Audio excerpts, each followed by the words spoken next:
Can you provide an overview of the college programs that are your members? Some of them have been around for 20 years. Marshall University, Western Kentucky, RIT. These are programs that started. We call them the OG programs because they've really been the old guard. Programs range from in size. There might be 5 students or 10 students in a program. Maybe it's because it's a new program or it's a small college. Some of these programs have 80 to 100 students. So some of them are really more social in their orientation, and it's really about giving autistic and other neurodivergent students kind of a social group that is often hard for them to find. So some of the programs have this social orientation where it's like, let's just get the quirky kids together and figure out what they want to do. And they want to play Dungeons and Dragons, and that'll be great. And they want to, go see a movie together, and that'll be great. And it gives those students a sense of belonging and connection that's really vital to their mental health.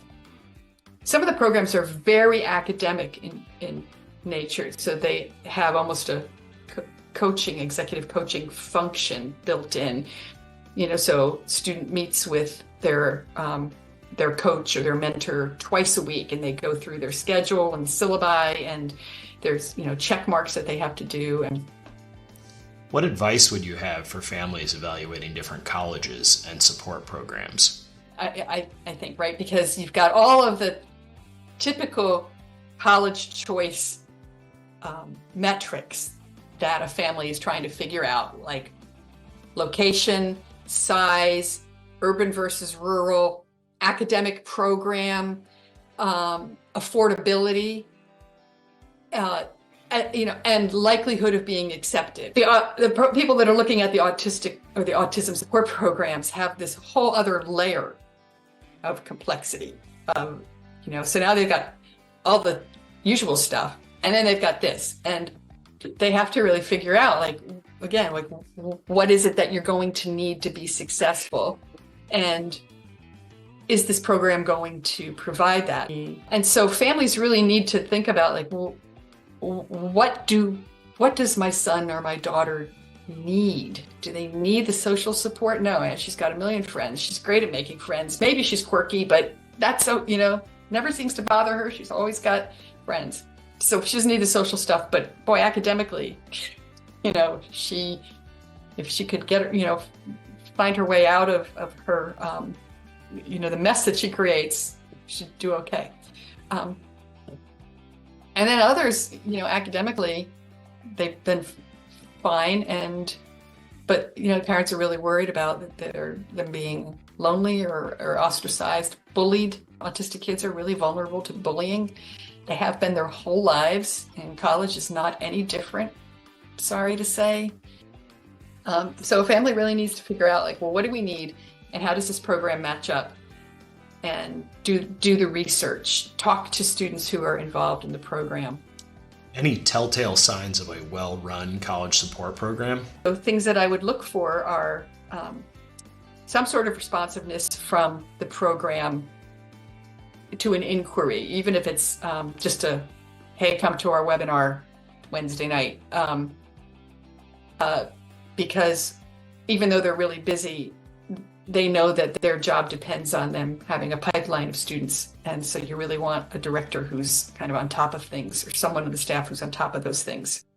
And then some programs combine those, social and academic. And those are sort of the gold standard programs that have the staff and the institutional support, or are able to garner enough in fees to support the program.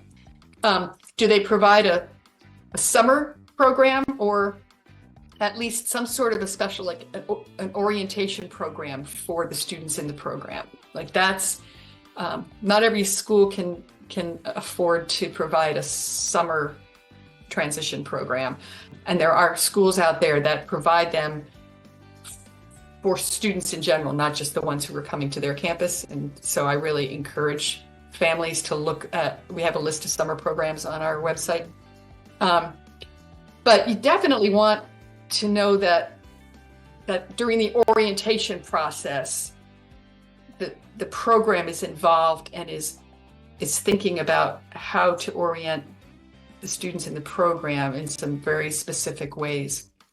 I'd ask about supports and activities, and and how involved is the staff in helping the student navigate the rest of the college landscape, like housing. Are the students in the program similar to your student? Right, and that's why visiting is really important, and meeting with students and talking with them. What's the fee? And what does it cover? Because there might be additional fees, if a student needs something else. And how is it scaffolding their experience? Like, so first year students should get a whole lot of support, and second year students should get less, and junior and senior students, that's like you sort of scaffold this whole process so that they are kind of moving up in their own ability to have independent living and learning skills. And some of the best programs also provide robust support on the career services front, right? Some of the programs have built-in career services where within the program there's career support and internship support, and students are kind of plugged in. Other schools work with the career services office on their campus to provide the kind of special coaching that is needed for an autistic student who's interviewing. And some of these programs are really plugged into, they're part of a pipeline pipeline that goes right into the neurodiversity hiring initiatives of some major employers like Wells Fargo and JP Morgan Chase and EY and Dell.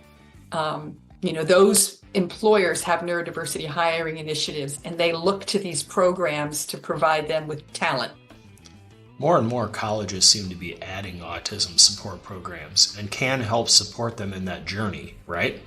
The provost, the chief academic officer, might be the president, says, we should do more to support autistic students because we seem to have more of them enrolled here.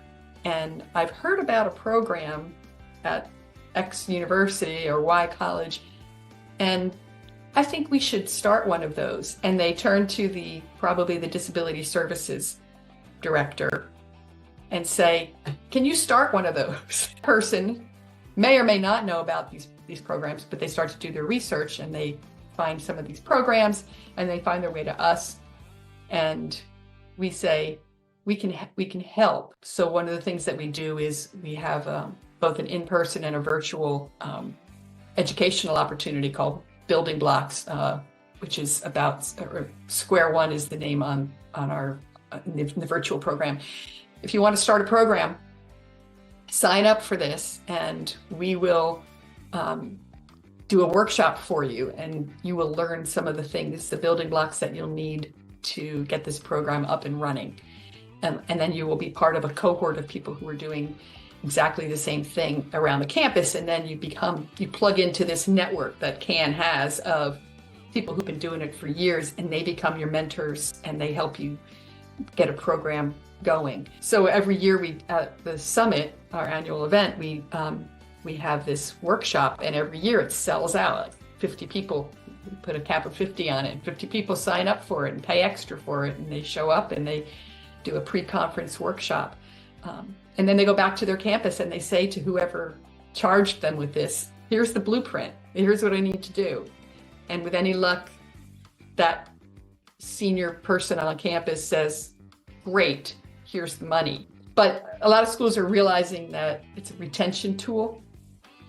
It's a recruitment tool. It's a whole network of families out there that are looking for autistic-friendly campuses.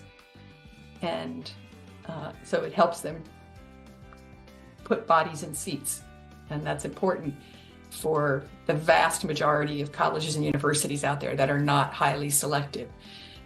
And then once you get a student there, you want to keep them. So what can we do to keep those students? And so there's a lot of initiatives around identifying at-risk populations, like first-generation students or students of color or students with disabilities. And if you can figure out how to support them, you're more likely to retain them, and then your graduation rate goes up and everybody's happy. A huge thanks to Burdette Williams and to the College Autism Network. For more information, visit their website, collegeautismnetwork.org. And remember to subscribe for more great information from inclusive academia.